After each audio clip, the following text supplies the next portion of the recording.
अस्सलाम वालेकुम। आज हम लोगों ने माइक्रोबायोलॉजी करनी है रफ़ीउल्लाह से। ठीक है, मैंने आप लोगों को 13th एडिशन की जौन सी है पिक्चर्स भी भेज दी हैं ग्रुप में। तो अब हम 13th एडिशन रफ़ीउल्लाह कर रहे हैं। माइक्रोबायोलॉजी चैप्टर है, पॉइंट नंबर हमारे पास 369 है। ठीक है, सबसे पहला पॉइंट है कि पर्सन पे लुकिंग हीमोग्लोबिन उसका काम है, साथ में कॉन्स्टिपेशन है। कौन सा ऑर्गेनिज्म है जो आपके पास माइक्रोसिटिक हाइपोक्रोमिक अनीमिया करवाता है। ठीक है, तो जो माइक्रोसिटिक हाइपोक्रोमिक अनीमिया होता है वो आपके पास एंकाइलोस्टोमा ड्यूडेनाइल करवा रहा होता है। ठीक है, जबकि जो मेगालोब्लास्टिक एनीमिया है जिसमें आरबीसीज बड़े हो जाएंगे वो आपके पास डिफाइलोबॉथरम लाटम करवाता है। A fisherman only eating rice and fish. Labs में आपको MCV 106 मिल रहा है, यानी कि आपको मेगालोब्लास्टिक एनीमिया मिल रहा है। तो जो मेगालोब्लास्टिक एनीमिया है वो आपके पास डिफाइलोबॉथरम लाटम करवाता है। A child with worm infestation and Calostoma duodenale came with complaints of pallor, showed iron deficiency anaemia. Peripheral smear में आपको माइक्रोसिटिक और हाइपोक्रोमिक पिक्चर मिल रही है। तो ये जो माइक्रोस्कोपिक और हाइपोक्रोमिक पिक्चर होती है ये आपको एंकाइलोस्टोमा ड्यूडेनाइल में मिलती है। ठीक है, फिर a patient develop microcytic hypochromic anaemia.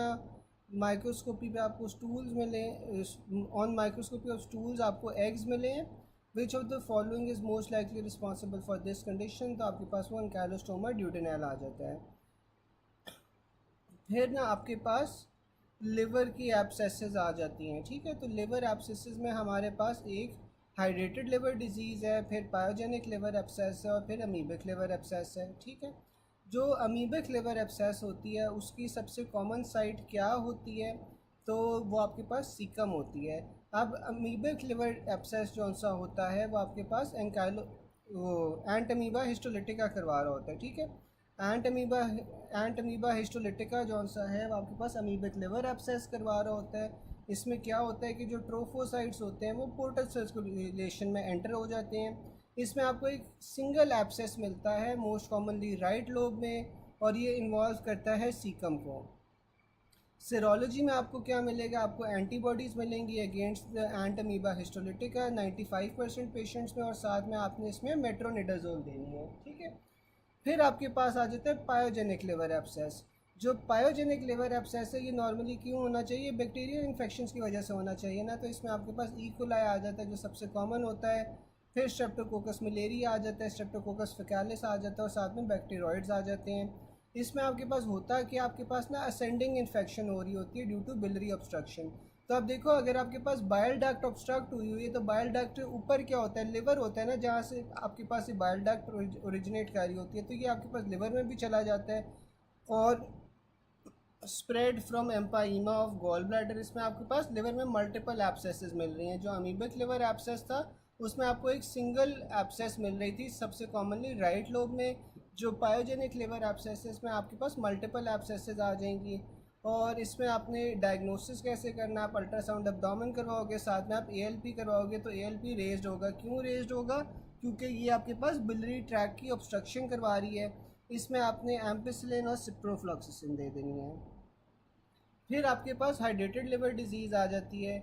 जो हाइड्रेटेड लिवर डिजीज़ है इसमें आपके पास जो ऑर्गेनिज्म होता है वो अकाइनोकोकस ग्रैनुलोसस होता है। ये आपके पास कोई भी ऑर्गन को इफ़ेक्ट कर सकती है लेकिन लिवर को सबसे कॉमनली इफ़ेक्ट करती है। इसमें आपको सिस्ट मिलेंगे लिवर में इस 75% ऑफ द टाइम, साथ में आपको लंग, बोन्स में और ब्रेन में भी सिस्ट मिलेंगे। इसका जो डायग्नोसिस होता है हाइड्रेटेड लिवर डिजीज़ का वो आपके पास होता है इनडायरेक्ट हीम एग्लूटिनेशन टेस्ट, जो कि सबसे एक्यूरेट होता है। जबकि CT स्कैन जौन सी है that is the investigation of choice. Hydrated liver disease में आपने अल्बेंडाजोल देनी है। ठीक है, अच्छा, अब मुझे कोई बता सकता है कि जो हाइड्रेटेड लिवर डिजीज़ है इसमें आपके पास होस्ट कौन सा होता है। हाइड्रेटेड लिवर डिजीज़ आपके पास किससे फैलती है, कोई बता सकता है।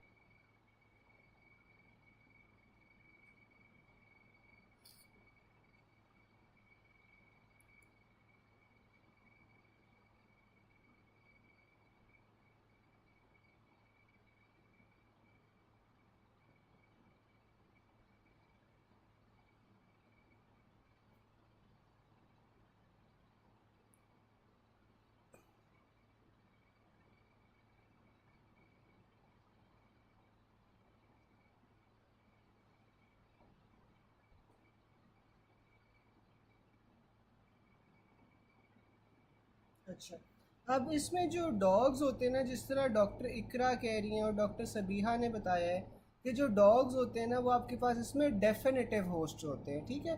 डेफिनेटिव होस्ट आपके पास डॉग होते हैं। और जो इंटरमीडिएट होस्ट है ना, इंटरमीडिएट होस्ट में आपके पास या तो ह्यूमंस आ जाते हैं या फिर शीप आ जाते हैं, ठीक है। शीप और ह्यूमंस इसमें आपके पास इंटरमीडिएट होस्ट होंगे, जबकि जो डॉग्स होंगे वो आपके पास डेफिनेटिव होस्ट होंगे। अगेन एक बार रिवाइज कर लेते हैं। जो हाइड्रेटेड लिवर डिजीज़ है इसमें आपके पास लिवर के अंदर एब्सेसिस मिलेंगे 75% ऑफ द टाइम्स। साथ में आपको जौन सा है बोन में और ब्रेन में भी सिस्ट मिलते हैं और लंग्स में भी सिस्ट मिलेंगे। और इसमें आपने इनडायरेक्ट हीमोग्लूटिनेशन टेस्ट करवाना है जो सबसे एक्यूरेट होता है। साथ में आप सीटी स्कैन करवाओगे। जो पायोजेनिक लिवर एब्सेस है वो आपके पास बैक्टीरियल इन्फेक्शन की वजह से होगा। उसमें सबसे कॉमन इकोलाई आ जाता है। इसमें आपको असेंडिंग बिलरी ट्रैक्ट ऑब्स्ट्रक्शन मिलेगी और मल्टीपल एब्सेसेस मिलेंगे। इसमें डायग्नोसिस में आपने अल्ट्रासाउंड एब्डोमेन करवा लेना है। साथ में एएलपी लेवल जौन से हैं वो रेज मिलेंगे। पायोजेनिक लिवर एब्सेस में आपने एम्पिसिलिन और सिप्रोफ्लॉक्सासिन लेनी है, ठीक है। और फिर आपके पास अमीबिक लिवर एब्सेस आ रहा था। अमीबिक लिवर एब्सेस में आपके पास सिंगल लार्ज एब्सेस होगी राइट लोब के अंदर। इसमें ऑर्गेनिज्म एंटामीबा हिस्टोलिटिका है और इसमें आपके पास एंटीबॉडीज़ जौन सी होती है वो डिटेक्टेबल होती है 95% पेशेंट्स में। अच्छा, मुझे कोई बता सकता है कि जो एंटामीबा हिस्टोलिटिका है ये कैसे आपके पास ह्यूमंस में आता है? एंटामीबा हिस्टोलिटिका कैसे ह्यूमंस में आएगा?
ये आपके पास ना कंटेमिनेटेड फूड और वाटर से आता है, ठीक है। अगर आप सही तरह नहीं पकाते और आपके पास एग्स।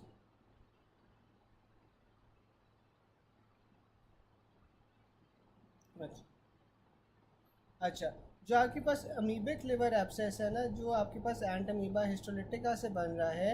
एंट अमीबा हिस्टोलिटिका जो सा होता है ना, आपके पास एक कंटेमिनेटेड फूड या वाटर में अगर आप सही तरह नहीं पका रहे खाने को, या फिर आप सही तरह जौन सा है वो पानी को बॉयल नहीं कर रहे, तो ये आपके पास जो इसके एग्स हैं ना वो आपके पास जौन से होते हैं वो सर्कुलेशन के अंदर एंटर हो जाते हैं, ठीक है। वहाँ से फिर आपके पास ये एंट अमीबा अमीबिक लिवर एब्सेस होता है, ठीक है।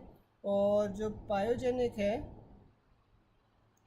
पायोजेनिक के अंदर तो आपके पास कोई डेफिनेटिव होस्ट नहीं होता या इंटरमीडिएट होस्ट नहीं होता। जो पायोजेनिक लिवर एब्सेस है ना ये नॉर्मली बैक्टीरियल इन्फेक्शन से होता है, ठीक है।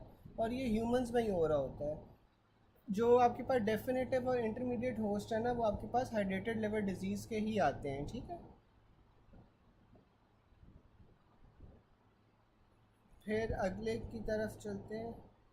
अच्छा, जो आपके पास,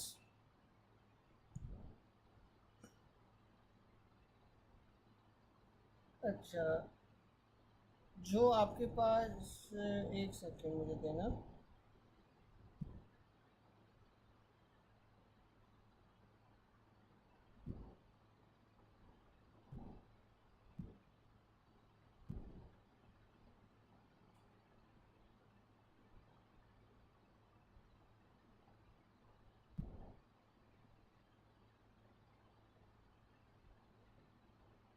अच्छा, अब जो आपके पास हाइड्रेटेड लिवर डिजीज़ थी ना, हाइड्रेटेड लिवर डिजीज़ के अंदर आपके पास ट्रीटमेंट क्या होगी कि एक तो आपने अल्बेंडाजोल दे दी ना 400 mg थ्राइस डेली।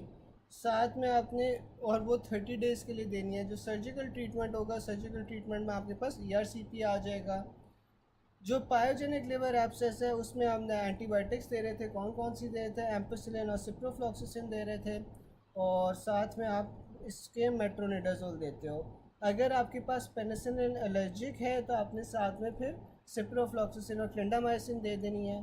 और जो आपके पास अमीबिक लिवर एब्सेस है, अमीबिक लिवर एब्सेस में आपने मेट्रोनिडाजोल देनी है। मेट्रोनिडाजोल के साथ साथ आप टिनिडाजोल दे सकते हो, और साथ में आपने डायलॉक्सेंडिन फ्लूरेट देनी है, ठीक है। फिर आपके पास अमीबिक लिवर एब्सेस आ जाता है। इसमें आपके पास कौन सा पोर्शन जीआईटी का इन्वॉल्व हो रहा है, तो इसमें आपके पास सबसे कॉमनली सीकम इन्वॉल्व होता है। Drug of choice amoebic liver abscess के लिए क्या होती है, तो अमीबिक लिवर एब्सेस के लिए आपने मेट्रोनिडाजोल देनी है। अगर मेट्रोनिडाजोल ऑप्शन में नहीं है तो फिर आप टिनेडाजोल दे सकते हो। और फिर आपके पास आ जाता है कि अमीबिक लिवर एब्सेस के अंदर, अमीबिक लिवर एब्सेस में आपने सीरोलॉजी करानी है, क्योंकि इसमें आपके पास एंटीबॉडीज डिटेक्टेबल होंगी 95% of the patients. In which of the following is man and intermediate host. तो मैन जो सा होता है और शीप आपके पास दोनों हाइड्रेटेड लिवर डिजीज़ के अंदर इंटरमीडिएट होस्ट होते हैं। Patient with right hypochondrium pain was admitted after admission ही डेवलप्स लंग एब्सेस। ठीक है, तो आपके पास जो लंग एब्सेस है वो किस तरह बनती है, वो आपके पास डायरेक्ट एक्सटेंशन होती है of the liver abscess. Regarding pyogenic liver abscess, इसका प्री डिस्पोजिंग फैक्टर क्या होता है, तो आपके पास वो असेंडिंग कोलेंजाइटस होता है। ठीक है, कि आपके पास जो बिलरी ट्रैक्ट होता है वो ऑब्स्ट्रक्ट हो रहा होता है, उसमें आपके पास असेंडिंग कोलेंजाइटस होता है। फिर आपके पास आ जाता है which one of the following infection is most likely related with cyst in the brain and daughter cyst on सीटी। तो आपके पास ये टीनिया अकाइनोकोकस आ जाता है। ठीक है, टीनिया काइनोकोकस में आपको सिस्ट मिलेंगे ब्रेन में और डॉटर सिस्ट मिलेंगे सीटी स्कैन पे। कॉज ऑफ सिस्टिक सार्कोसिस, तो आपके पास वो टीनिया सोलियम होता है। Positive organism of cyst in liver, तो आपके पास वो टीनिया काइनोकोकस होता है। और फिर आपके पास आ रहा है bloody diarrhoea, right upper quadrant pen, liver abscess, इसमें फ्लाश शेप अल्सर्स हैं, तो आपके पास पॉजिटिव एजेंट क्या है, एंटामीबिक हिस्टोलिटिका है, जो आपके पास अमीबिक लिवर एब्सेस करवा रहा था। फिर आपके पास आ जाता है फीमेल इज़ इन्फेक्टेड बाय ट्रिकोनोमास वाजाइनालिस, तो इसमें आपने क्या करना है, मेट्रोनिडाजोल देनी है दोनों पेरेंट्स को। ठीक है, यहाँ तक गाइस किसी को कोई चीज़ ना समझ आई हो?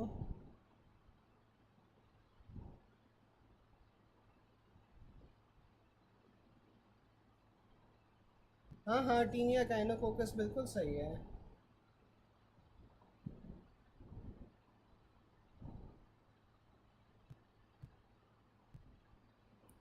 किसी को कोई चीज़ ना समझ आई हो इसमें से?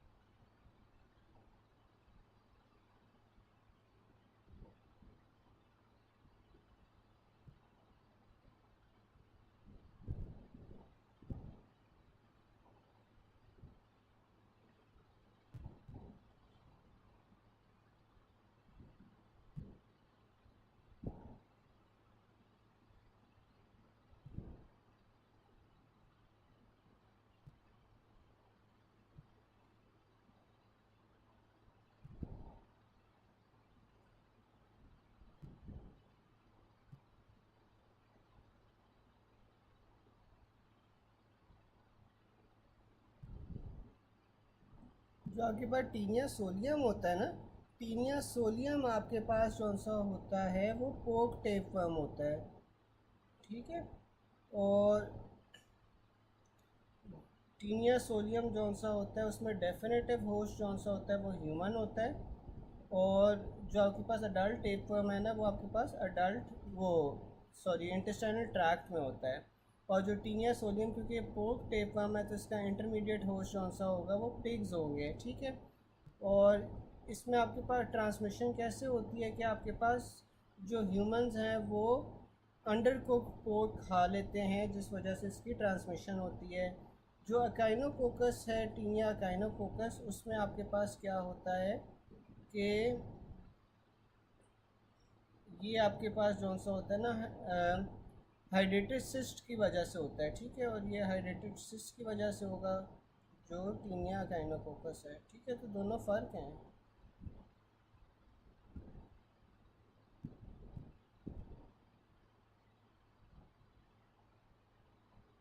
सार्कोसिस, एक सेकेंड।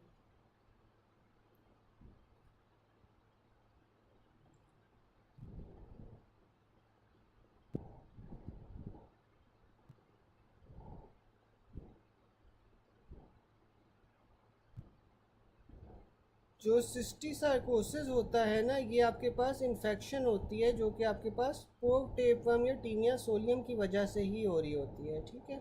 इसमें जैसे मैंने बताया था कि जो टीनिया सोलियम है, इसमें डेफिनेटिव होस्ट आपके पास ह्यूमंस होंगे और जो इंटरमीडिएट होस्ट हैं वो आपके पास पिग्स होंगे, ठीक है। अब जो पिग्स हैं ना, वो इंजेस्ट करते हैं टीनिया सोलियम के एग्स फ्रॉम कंटामिनेटेड फूड या वाटर, ठीक है। और वो फिर आपके पास जौन सा होता है, उनकी फीसेस से कंटामिनेटेड कोई फूड हो जाए या फिर वो अंडर कुक पिग्स जौन से, अगर आप अंडर कुक पोक खा लो तो फिर आपके पास ये टीनिया जो सिस्टिसार्कोसिस है ये तब होता है, ठीक है।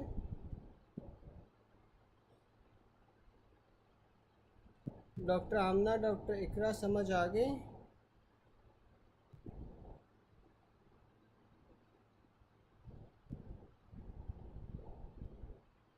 डॉक्टर इकरा आपको समझ आ गई है?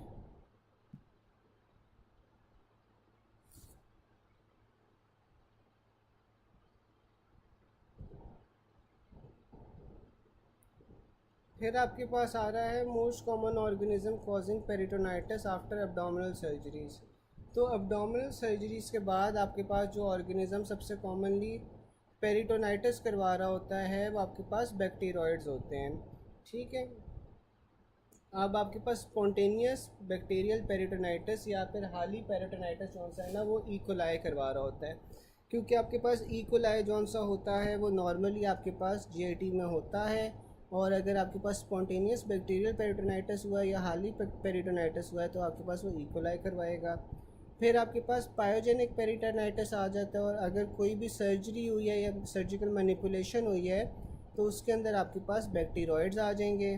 फिर आपके पास पर्पुरल सेप्सिस जौन सा होता है वो आपके पास ग्रुप बी स्ट्रेप्टोकोकस करवा रहा होता है, greater than E coli, greater than bacteroides, ठीक है। तो ये आपके पास पर्पुरल सेप्सिस का ऑर्डर आ जाएगा कि इसमें आपके पास सबसे पहले ग्रुप बी स्ट्रेप्टोकोकस होते हैं, फिर आपके पास इकोलाई होते हैं और फिर बैक्टीरियोइड्स होते हैं। A group of friends went to eat from a Chinese restaurant where they ordered fried rice, chicken, vegetables.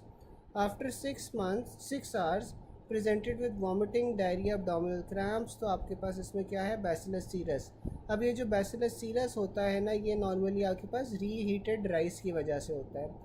अगर तो डायरिया आपके पास हो रहा है 1 to 6 आवर्स के अंदर, तो आपके पास सबसे कॉमन ऑर्गेनिज्म स्टाफ ऑरियस होगा, जो कि आपके पास वॉमिटिंग इसमें प्रीडोमिनेंट सिम्टम होगा।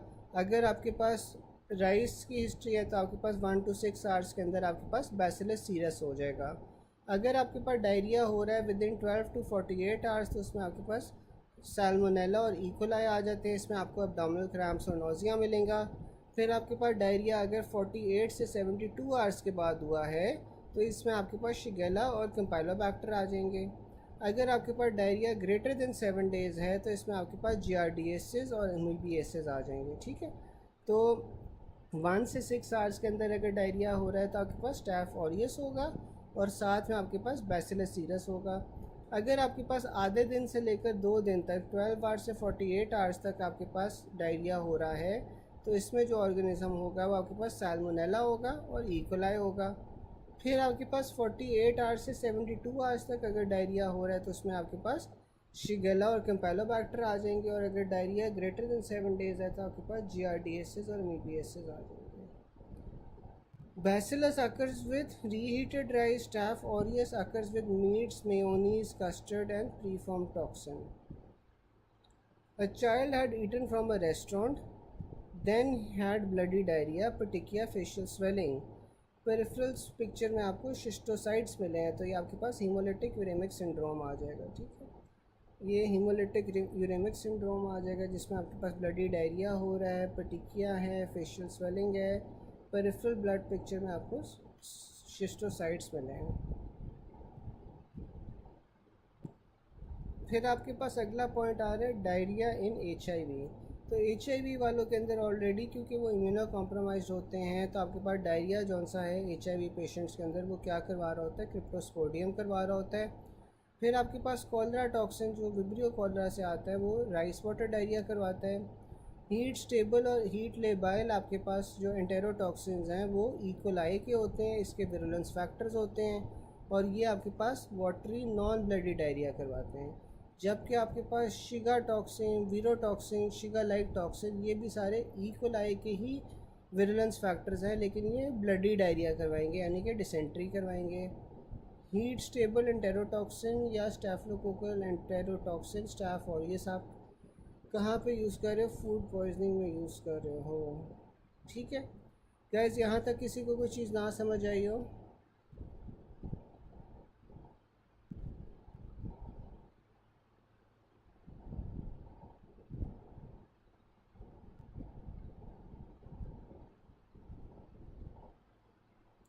अच्छा, फिर आपके पास आ जाता है a female presented with complaints of weight loss, sweating, palpitation and diarrhoea. On examination you find out BP normal है, तो आपके पास क्या डायग्नोसिस हो सकता है, आपके पास हाइपरथायरॉयडिज्म हो सकता है। ठीक है, क्योंकि वेट लॉस है, स्वेटिंग है, पैल्पिटेशंस है और डायरिया है। A traveller came from Thailand with torrential diarrhoea for several weeks. Stool आरी में आपको डोनरशिप सिस्ट मिले हैं, तो ये आपके पास क्या कॉज होगा, इसमें क्रिप्टोस्पोडियम होगा। ठीक है, जो क्रिप्टोस्पोडियम है वो आपके पास डोनर टाइट सिस्ट के साथ प्रेजेंटेशन होती है। Feeding after feeding a baby develops diarrhoea, what is the most likely cause, तो आपके पास इसमें गैस्ट्रोकोलिक रिफ्लेक्स आ जाता है। ठीक है, फिर आ रहा है 40-year-old male working as a taxi driver in Dubai presented with complaints of fever, weight loss, साथ में anorexia and diarrhoea. On examination he has emaciated, has jaundice, splenomegaly and generalised lymphadenopathy, तो ये एड्स है। A baby brought by mother with the complaints of diarrhea and flatulence on and on after taking milk या milk products, तो ये आपके पास lactose intolerance आ जाएगी। A patient with profound diarrhea undergoes OGT, biopsy of small intestine shows numerous crescent-shaped protozoa adjacent to the peripheral blood, brush blood, और आपके पास कौन सा pathogen involve होगा, आपके पास जार्डिया लैम्बिया होगा। A child develops diarrhea, no biopsy of intestine shows villus atrophy, और gluten free diet जौन सी होती है ना, वो उसके सिम्टम्स आगे नहीं अप्रूव कर रही होती, तो ये आपके पास क्या कॉज है, जियार्डियसिस होगा। A newborn baby anemic for which he received exchange transfusions. After 10 days he developed diarrhea and rash on arms, spreading on body, तो अगर आपके पास डायरिया हो रहा है वैक्सीनेशन के बाद, तो आपने हमेशा इसमें ये सोचना है। ठीक है, फिर आपके पास आ रहा है newborn baby anaemic for which received exchange transfusion, after 10 days ही develop diarrhoea and rash on arm spreading to body, तो ये आपके पास क्या हुआ है, ग्राफ्ट वर्सेस होस्ट रिएक्शन है। अब ये जो ग्राफ्ट वर्सेस होस्ट रिएक्शन होता है, इसमें कई चीज़ें इंपॉर्टेंट होती हैं कि इसमें फीमेल जौन सी है वो अपनी लेग्स नहीं फील कर पाती क्योंकि बहुत ज़्यादा हाइपोटेंशन हो रही होती है। ठीक है, फिर आपके पास आ रहा है A man presented with diarrhea followed by vomiting and rapid dehydration, dry tongue, BP 90/40. Microscopic organism examination shows comma-shaped organism. What is the best way to diagnose? आपके पास वीडियो कॉल ना करो।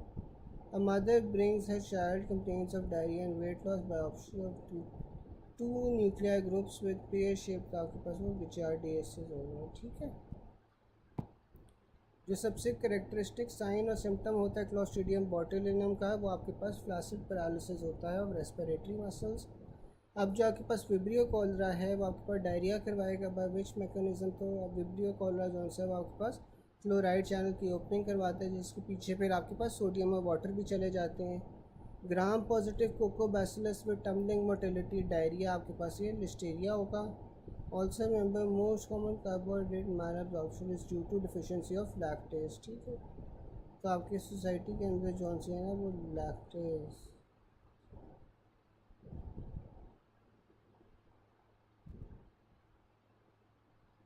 अच्छा, फिर आपके पास आ रहा है कि प्राइमरी सिफिलिस में आपके पास बेस्ट स्पेसिमेन क्या होता है डायग्नोसिस का, तो आपने इसमें जनरल स्नोज लेने हैं। हचिंसन्स टीथ इस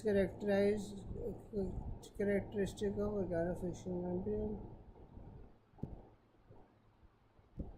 फिर आपके पास आ रहा है 35-year-old man usually goes to Dubai and has immoral sex activities and does not weigh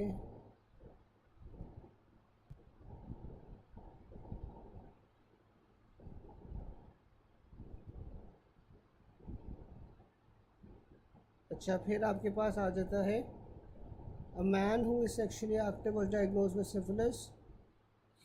That had got from his sexual activity 3 weeks ago. Serology was positive. फिर आपके पास इसमें क्या आ रहा है, what will be the most probable finding, तो आपके इसमें penile शैंकर्स मिलेंगे। अच्छा, मुझे कोई बता सकता है ये जो पीनाइल शैंकर्स होते हैं ये आपके पास प्राइमरी, सेकेंडरी या टर्शियरी सिफिलिस किस में पाए जाते हैं? जो पीनाइल शैंकर्स होते हैं वो आपके पास किस में पाए जाएंगे, प्राइमरी सिफिलिस, सेकेंडरी या टर्शियरी सिफिलिस में?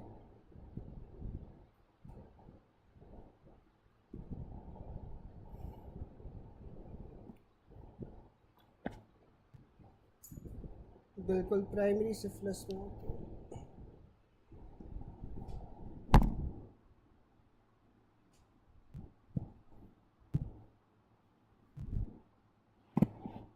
अच्छा, फिर आपके पास आ रहा है A 65-year-old man presented with constricted pupil, non-reactive to light, but reacts with accommodation.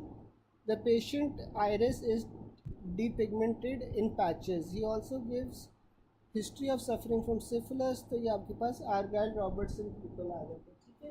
अब जो आर्गाइल रॉबर्टसन प्यूपल होता है ये इसमें आपके पास जो प्यूपल होता है वो कंस्ट्रिक्टेड होता है, नॉन रिएक्टिव टू लाइट होता है, लेकिन अकोमोडेशन कर सकता है, ठीक है। और जो आर्गाइल रॉबर्टसन पीपल होता है ये आपको प्राइमरी, सेकेंडरी या टर्शरी में से कौन से सिफिलिस में मिलेगा, कोई बता सकते हैं? आर्गाइल रॉबर्टसन आपको कौन से सिफिलिस में मिलेगा?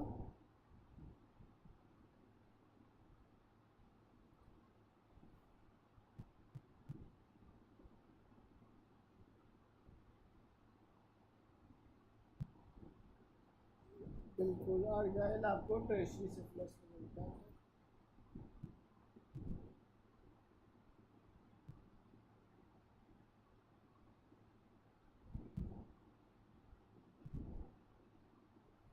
फिर आगे आ रहा है lady delivered a boy baby having Hutchinson teeth which is centrally notched, found in which part of the infection, तो आपके पास सिफिलिस में होगा। फिर आपके पास आ जाता है गमेटस नेक्रोसिस, आपके पास सिफिलिस में होती है।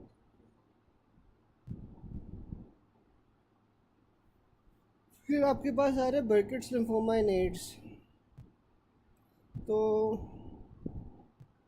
इसमें आपके पास जौन सा है ना herpes सिम्प्लेक्स 1 आ जाता है जो herpes लेबियालिस या करेक्टर कंजक्टिवाइटिस करवा रहा होता है। तो HSV2 आ जाता है, जो HSV2 है वो आपके पास herpes जेनिटालिस करवा रहा होता है। फिर आपके पास HHV3 आ जाता है जिसे आप वेरिसेला जोस्टर वायरस भी कहते हो, और ये जो वेरिसेला जोस्टर है ना ये आपके पास शिंगल्स या चिकन पॉक्स करवा रहा होता है। फिर आपके पास एप्स्टीन बार वायरस आ जाता है जिसे आप HHV4 कहते हो। इसमें आपके पास इन्फेक्शस मोनोन्यूक्लियोसिस आ जाएगा, लिम्फोमा आ जाएगा, एड्स में बर्किट्स लिम्फोमा आ जाएगा, हॉजकिंस लिम्फोमा आ जाएगा, हेरी टंग आ जाएगा एप्स्टीन बार वायरस में, और नेज़ोफेरेंजियल कार्सिनोमा आ जाएगा। फिर आपके पास साइटोमेगालो वायरस आ जाता है। जो साइटोमेगालो वायरस है उसमें आपके पास मोनोन्यूक्लियोसिस नहीं हो रही होती, मोनोन्यूक्लियोसिस सॉरी हो रही होती है, नेगेटिव मोनोस्पॉट टेस्ट होता है। इम्यूनो कॉम्पिटेंट पेशेंट्स के अंदर आपके पास नेगेटिव मोनोस्पॉट टेस्ट होगा। Infection in immuno compromise specially pneumonia. In transplant patients में आपके पास एड्स में रेटिनाइटिस होगा। Infected cells have characteristic owls I appearance cytomegalo virus में। फिर आपके पास ह्यूमन herpes वायरस 6 और 7 आ जाता है, ये आपके पास रोजियोला इन्फेंटम करवा रहा होता है। जबकि जो HHV8 है इसमें आपके पास कपोसी सार्कोमा आ जाता है। B19 में आपके पास aplastic crisis sickle cell disease आ जाती है। इसमें आपके पास slapped cheek rash in children, ठीक है। फिर आपके पास HPV आ जाते हैं, वॉट्स आ जाते हैं। अब HPV में आपके पास 6 और 11 है, और सर्वाइकल कैंसर में आपके पास HPV 16 और 18.2 है। फिर जो आपके पास ह्यूमन पेपिलोमा वायरस होते हैं, ये आपके पास ओरोफेरेंजियल कार्सिनोमास करवाते हैं। फिर टॉपिकल मैनेजमेंट में आपके पास टॉपिकल पोडोफाइलम है और साथ में क्रायोथेरेपी है जो फर्स्ट लाइन होती है। अगर आप उसके अलावा आप टॉपिकल इमिक्रोटोन और सेकंड लाइन भी दे सकते हो। फिर आपके पास आ जाती है ह्यूमन हर्पीज़ वायरस। फिर आपके पास मीज़ल्स आ जाता है। जो मीज़ल्स होते हैं वो आपके पास वॉर्थिन फ्रिट्ज की जायंट सेल्स होते हैं, फ्यूज लिम्फोसाइट्स होते हैं, और ये आपके पास सब एक्यूट स्क्लेरोजिंग पैनएन्सेफलाइटिस करवा रहे होते हैं। फिर आपके पास इको वायरस आ जाता है। जो इको वायरस है ये एसेप्टिक मेनिंजाइटिस करवा रहा होता है। राइनो वायरस जौन सा होता है वो कॉमन कोल्ड में यूज़ होता है। कॉक्साकी वायरस जौन सा होता है वो एसेप्टिक मेनिंजाइटिस या हर्पेंजिया करवा रहा होता है, साथ में मायोकार्डाइटिस और पेरिकार्डाइटिस करवा रहा होता है। फिर आपके पास human T cell leukaemia virus आ जाता है, तो ये टी सेल ल्यूकीमिया करवा रहा होता है। ठीक है, ये आपके पास सारे वायरसेस हैं।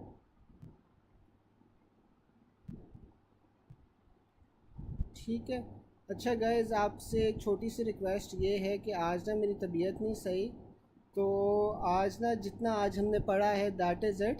आप लोगों ने ये अच्छी तरह एक बार पढ़ लेना है, फिर कल और परसों जो से ना मैं कॉम्पनसेट हम कर लेंगे, हम थोड़ा ज़्यादा पढ़ लेंगे। ठीक है, आज ना I am not feeling well, तो आप लोगों ने बस ये जो सा ना एक बार अच्छी तरह पढ़ लेना है, और ये ना कल फिर हम डिस्कस भी कर लेंगे जो जो चीज़ें हमने आज की हैं। ठीक है, तो आप ना बस इतना जौन सा है ये पढ़ लो और अच्छी तरह पढ़ लो। कल से ना फिर हम सही तरह पढ़ते हैं माइक्रो। ठीक है, चलें, ओके गाइस, अल्लाह हाफिज़।